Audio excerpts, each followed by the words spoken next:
ஒரு விஷயம் ஆரம்பிக்கிறதுக்கு கல்வி முக்கியமா? அனுபவம் முக்கியமா?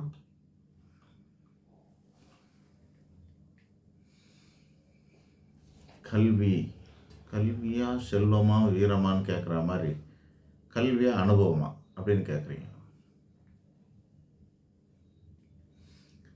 இப்போ இதுக்கான பதில் சொல்கிறதுக்கு முன்னாடி ஒரு சின்ன விஷயத்த சொல்கிறேன். நம்ம சினிமாலாம் பார்ப்போம். அந்த சினிமாவில் ஒரு போலீஸ் கதை வரும். அந்த கதையில் ஒரு ஆஃபீஸர் நேரடியாக ஒரு ஐபிஎஸ்ஸை முடிச்சுட்டு போலீஸ் ஸ்டேஷனில் வேலை செய்வார். அப்படி செய்யும்போது அவருக்கான மூளை எல்லாம் இருக்கும், ஆனால் அனுபவம் இருக்காது. அதனால் நாளைக்கு ரிட்டையர் ஆக போகிற ஒரு ஏட்டையா கூட உதவிக்கு வச்சுருப்பார். அந்த ஏட்டையோட அனுபவம் அவருக்கு ரொம்ப தேவைப்படுது. ஆக கல்வி அறிவு ரெண்டும் ஒன்றா வச்சுக்கலாம். நீங்கள் அறிவுன்னு வச்சுக்கலாம், இல்லை கல்வின்னு வச்சுக்கலாம். கல்வி முக்கியமா அல்லது துறை சம்பந்தப்பட்ட அறிவு முக்கியமா? துறை சம்பந்தப்பட்ட எந்த ஒரு துறையாக இருந்தாலும் அந்த துறை சம்பந்தப்பட்ட அறிவு முக்கியமா, அல்லது அது அறிவுங்கிறதுக்கு கல்வின்னு போட்டுக்கலாம். அறிவு கல்வி முக்கியமா அல்லது அனுபவம் முக்கியமா அப்படின்னு கேட்குறது ரொம்ப ரொம்ப அற்புதமான கேள்வி. அனுபவம் தான் முக்கியங்கிறது தான் என்னோடது. ஏன் அப்படின்னு கேளுங்க. நம்ம ஊரில் வியாபாரிகள் எல்லாம் பார்த்துருக்கலாம்.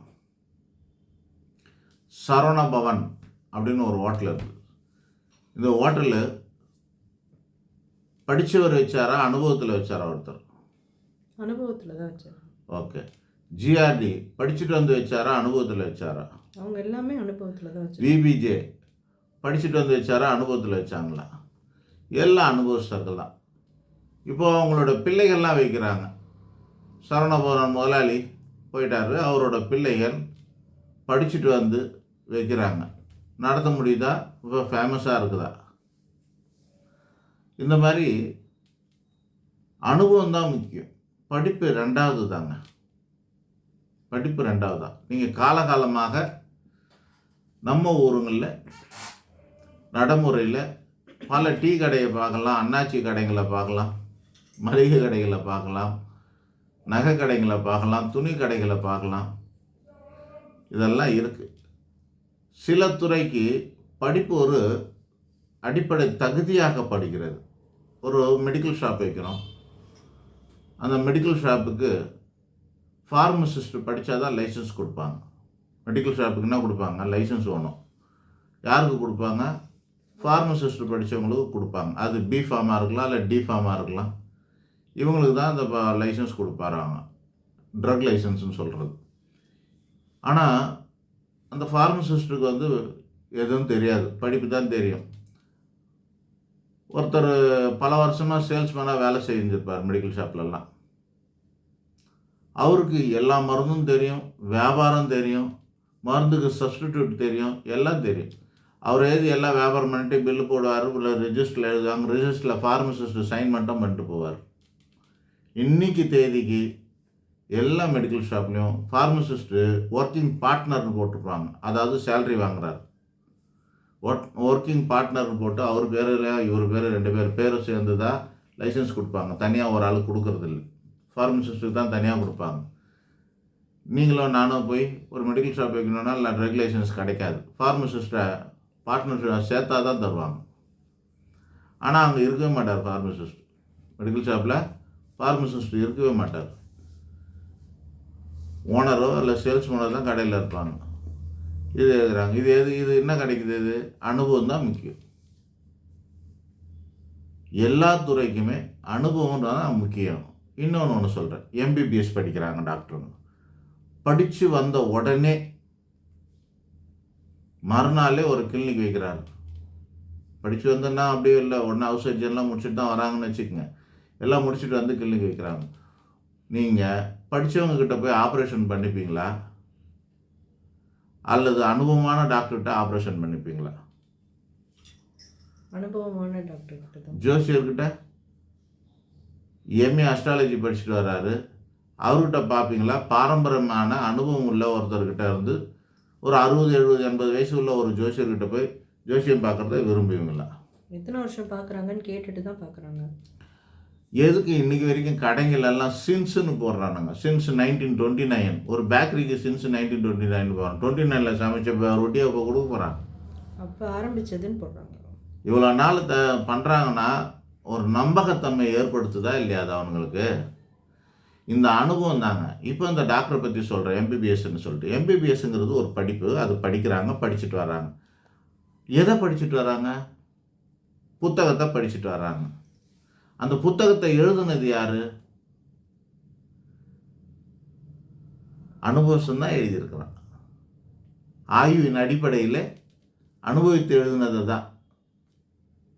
எல்லா இடங்கள்லையும் பாடங்களாக வைக்கிறதுக்காகவே சில பேர்லாம் வந்து பட்டப்படி படிக்கிறாங்க, அது டாக்டரேட் வாங்குகிறாங்க. அதையே இப்போ பிற்காலத்தில் பாடமாக வைக்கப்படுகிறது. அந்த பாடங்களை தான் அனுப்புகிறாங்க. கரெக்டா? ஆக நாம் எல்லா துறைக்கும் நாம் என்ன துறையெல்லாம் படிக்கிறோமோ, எந்த துறையெல்லாம் படிக்கிறோமோ, இப்போ செஃப்லாம் இருக்காங்கள்ல, தாமு பட்டு அப்படின்லாம். தாமுலாம் வந்து பத்மஸ்ரீ பட்டம் வாங்கியிருக்காருன்னு நினைக்கிறேன் கவர்மெண்ட்டில். அவர் என்ன படித்தார், ஏது படித்தார், வந்தார்னு தெரியாது. அப்போ அந்த காலத்தில் வந்து ஒருவேளை கேட்ரிங்லாம் இருந்ததா என்னன்னு தெரில, படிச்சிருக்காரா என்னன்னு தெரியாது எனக்கு. ஆனால் அனுபவம் மிகுதியால் அவர் புத்தகம் எழுதியிருக்கார். சமையல் குறிப்பு புத்தகம் நிறைய எழுதியிருக்கார். அனுபவம் உள்ளவன் தானே புக்கு எழுத முடியும். கதாசிரியர்கள் என்ன எழுதுவாங்க? கற்பனையில் கதை எழுதுவாங்க. கதாசிரியர் கற்பனையில் கதை எழுதுவார்கள். வரலாற்றறிஞர்கள், மீடியாக்கள் எல்லாம் வந்து செய்திகளில் நடந்த சம்பவங்களை செய்தியாக எழுதுவாங்க.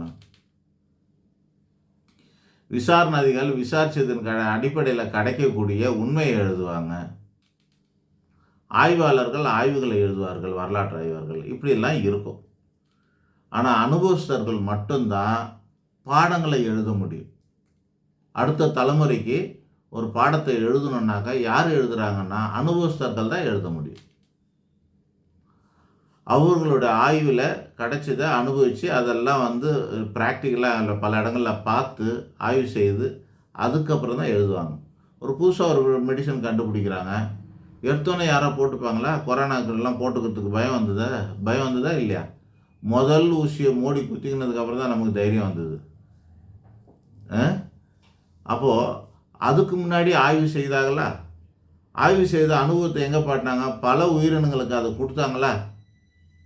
எலி போன்ற இடங்களுக்கெல்லாம் லேபில் வச்சு கொடுப்பாங்களா இல்லையா? கொடுத்துட்டு அதோடைய ரிசல்ட் எல்லாம் பார்த்தாங்களா? பார்த்துட்டு அது ப்ரூஃப் பண்ணதுக்கப்புறம் தானே அது வெளியே வருது.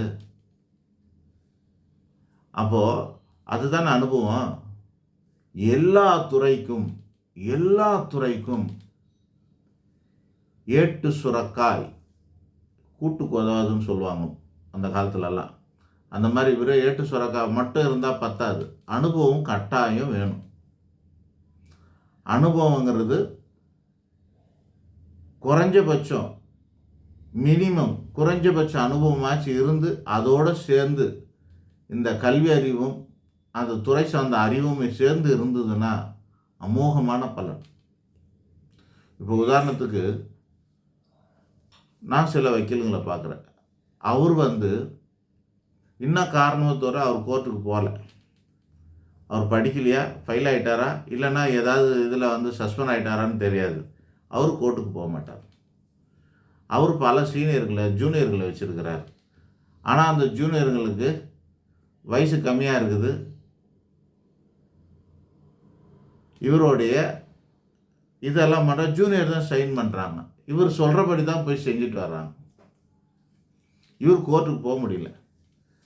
இது ரொம்ப நாளாகவே எனக்கு ஒரு விஷயம் தெரிஞ்சுது, இந்த மாதிரிலாம் இருக்குது என்னான்னு. இப்போ சமீபத்தில் அது மாதிரியான ஒரு படம் ஒன்று பார்த்தேன் நான். அந்த படத்தை ஒன்று பார்த்தேன். படத்துக்கு பேர், ஒரு வக்கீலாக இருக்கிறார், அவர் சஸ்பெண்ட் பண்ணி வச்சுருக்கிறாங்க. அவர் ஒரு ஜூனியர் தான் போகிறாரு, போலீஸ் ஸ்டேஷனுக்கு போகிறாரு, கோர்ட்டுக்கு போகிறாரு, வாதாடுறாரு, எல்லாம் பண்ணுறாங்கன்னு. கடைசியாக அவரே வந்து வராத மாதிரி அந்த படம் ஒன்று வந்தது. குடும்ப தகராறு, டைவர்ஸ் கேஸுக்கு பற்றி போடுவாங்க. ஸோ அப்போ எனக்கு நான் 20 வருஷமாக பார்த்துன்னு இருக்கேன். அந்த ஆளை தான் ஞாபகம் வருது. என்னடா அது இருந்தாலும் ஒரு நாள் கூட கோர்ட்டுக்கு போகிறதில்ல, கோர்ட்டும் போகிறதில்ல, கோர்ட்டுக்கும் போகிறதில்ல. இப்படி இப்படியே இருக்கிறாரு. சும்மா வெள்ளை பேண்ட்டு, கருப்பு பேண்ட்டு, வெள்ளை சட்டை மட்டும் போட்டுக்கிட்டு அவர் வக்கீலுன்னு சொல்லிட்டு இருந்துக்கிறாரு. ஆனால் அவர் போகிறதே கிடையாது. பார் கவுன்சிலேருந்து துரத்தி விட்டாங்களா என்னன்னு கூட தெரியல எனக்கு. என்ன பிரச்சனைன்னு தெரியல. ஆனால் அவர் போகிறது கிடையாது. ஜூனியரை வச்சே அவர் காலம் ஓடிக்கிட்டு இருக்குது. நான் ஒரு 20 வருஷமாக அவரை பார்க்குறேன். அனுபவம் முக்கியம். அனுபவத்தோடு சேர்ந்து அனுமதியும் முக்கியம். அந்த அனுமதி தகுதியாக, சர்டிஃபிகேட்டாக கிடைக்கணும். டாக்டராக இருந்தாலும் சரி, என்ஜினியராக இருந்தாலும் சரி, ஜோசியராக இருந்தாலும் சரி, சமையல்காராக இருந்தாலும் சரி, யாராக இருந்தாலும், எந்த துறையை சேர்ந்தவர்களாக இருந்தாலும், காவல்துறையாக இருந்தாலும் சரி, எந்த துறையாக இருந்தாலும் சரி, அந்த துறை படிப்புங்கிறது ஒரு அடிப்படை தகுதி தாங்க. கல்விங்கிறது ஒரு அடிப்படை தகுதி. அந்த கல்வியோடு சேர்ந்து அனுபவம் கூடும்போது தான் அது மகத்துவம் ஆகுது. அனுபவம் இல்லாத கல்வி அது ஒரு 1ஆம் நம்பர் மாதிரி தான். நீங்கள் பக்கத்தில் அனுபவத்தை ஒரு 5 வருஷம், 1 வருஷம் அனுபவம் ஒரு 0 போட்டுக்குங்க. 10 வருஷம் அனுபவம் இன்னொரு 0 போட்டுக்குங்க. ஒன்றுக்கு அப்புறமா 20 வருஷம் அனுபவம் இன்னொரு 0 போட்டுக்கோங்க. 1, 10, 100, 1000ன்னு மதிப்பு கூடிக்கிட்டே போகுது பாருங்கள். அது அனுபவத்துக்கு தான். படிப்பு என்றைக்கும் ஒன்று தான். படித்து வர அத்தனை பேரும் பெரிய ஆள் ஆயிடுறாங்களா என்ன? அத்தனை பேரும் பேரு புகழ் வாங்கிறாங்களா? அத்தனை பேரும் சம்பாதிச்சிடுறாங்களா? அதில் இருக்கிற நுட்பம், அறிவு, திறமை எல்லாத்தோடு சேர்ந்த அனுபவம், அவங்க தாங்க பெரிய ஆள் ஆகுறாங்க. ஆக கல்வி அறிவு சிறந்ததா அல்லது அனுபவம் சிறந்ததா அப்படின்னா, சர்டிஃபிகேட்டுங்கிறது ஒரு அடிப்படை தகுதி தான். சான்றிதழ் என்பது ஒரு அடிப்படை தகுதி தான வழிய அனுபவம் மட்டுமே பலன் தரக்கூடியதாக இருக்கும். அனுபவம் இல்லாத எந்த சான்றிதழும் பெரிய மதிப்பை பெறாது. நன்றி, வணக்கம்.